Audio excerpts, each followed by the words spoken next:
Excellent. Now, let's talk about the curriculum. Very good. You are touching now my area of interest. Ask me. Yes. Why, for instance, do we still have in this country 9 subjects? Good. 10. Good. You know, is that realistic? Is it necessary to have that kind of... Mama, it is not realistic. It's not necessary. It is wrong. This is the kind of curriculum that was left to Africa by the colonial masters. And the idea of them doing that was calculated. Okay. Yes. Reason is simple. You know, you are learning 9 subjects. And even those 9 subjects, some of them are very irrelevant. They live with you with the curriculum of memorizing the rivers of the world. You learn about the prairies of Canada, how they grow wheat in Canada. You memorize the Mississippi River, where it is located, and the towns where the port it creates. Come on, guys. You are busy learning about the prairies of Canada, but the people of Canada don't learn about Mazabuka sugar plantation. I call this kind of a curriculum as useless one. It has no use. It does not give us hope for tomorrow. The use it is less. It doesn't give us a lot of hope. Now, if I know the longest river in Africa that it is now, what value does it bring to me? It is completely wrong. We will continue. We will be perpetual dependent on foreign aid, because our system, our education system, does not generate a cadre who is a critical thinker, somebody who thinks deeply, who analyzes things. Look at the curriculum that we have. Memorizing the legs of a frog, the colors of the butterfly. I'm just from... What are you doing? No, I'm coming. What is happening? What are you doing? No, I'm coming. Before the people understand this, we must talk and talk and talk. This year, we are going to come up with a very, that's another vision for the ministry this year. Okay. We are going to bring key stakeholders, not a funny meeting, no, serious one, to address the curriculum so that we know how many subjects should a child be given, and what should we do if a child has interest in music. Should we give this child biology? We are wasting him, his time. If somebody is an artist, should we give him physics? Wasting their time. Let them progress with music from grade 1, grade 8, 9 up to university. Don't demand chemistry from me when I'm good at music and art. You are killing me. I was in Northern Province as PO at one time. Here is somebody who comes to my home with very good pots that he had made using the skills that he learned while at school. I said, Wamdala, where did you learn these skills from? He said, when I was at Kasamba Boys, I was good at metalwork. Oh my God. Now, why didn't you continue with your education? He said, I failed in geography and RE. Oh my God. You see, this is how we have killed, many of our people in Africa.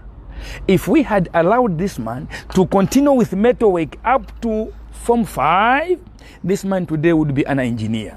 And that's the direction we want to move to now. Why 9 subjects? Why 8? Why 7? Why even 6? It doesn't make sense. If somebody is specializing in agriculture science, let me go with agriculture science up to university, up to Form 5. If I do agriculture science for 5 years, don't even give me a certificate or a diploma. No, guys, it's unfortunate. You have empowered me with the necessary skills to live an independent life. So what we should do now, at that level, I want to emphasize this point. This is my opportunity now. At that point, when a child has graduated, maybe from the college or maybe at school level with that skill, now the empowerment must come in. Are you getting me now? We gather them. How many are you guys? We are here, sir. You know how to drive the tractor. You know how to plant. You know how to harvest. For 5 years, we have empowered a child. From there, give them money. Empower them. When you empower these boys and girls, the money won't go to waste. You get the point? You are giving the people who have a skill, they understand. And you reduce unemployment. These boys and girls won't go to queue for employment. You have given them the employment from school. School must be used as a basis for creating employment by giving them the right skills. And that can't happen unless we redefine the curriculum. This is the direction we have to go as a ministry. This is the direction we have to go as a nation. Look, Mama, at grade 12, biology, you get the distinction. Chemistry, distinction. Mathematics, distinction. Physics, distinction. Adima, distinction. English, 7. And then we say, I always, when I'm talking about this, we say, you can't go to the University of Zambia because you don't have an O level in English. It's nonsense. Why? I was using English language to answer the questions in biology, chemistry, and physics. So why don't you admit me into the university on the basis of what I have done? You want me to continue writing English as if it is my language. This is a colonial mentality. We must move away from that as a nation and begin a new journey. We have disadvantaged many people in the country because of a faulty curriculum. Come on, guys. Proconsul Africaners, I don't see it myself. Homo habilis, it has never existed, but we make an African to memorize these issues which have no value. So to sum it, we are going to call for a very big meeting. Universities must be on board, colleges and other key stakeholders. We redefine the curriculum of Africa, the curriculum of Zambia, in order to give hope to our children. People don't understand this. Sometimes what we see in schools now, we have production units. It's another way of moving into that direction. You give the boys and girls the skills that they will live with. Kablonga is just here, Mama.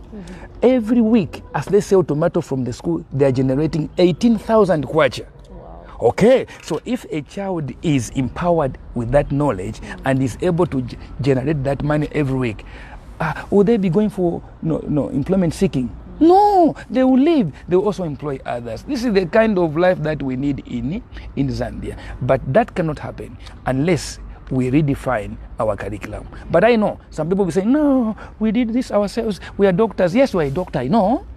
Yeah, but others are not doctors, but they have the skill. They have mentality.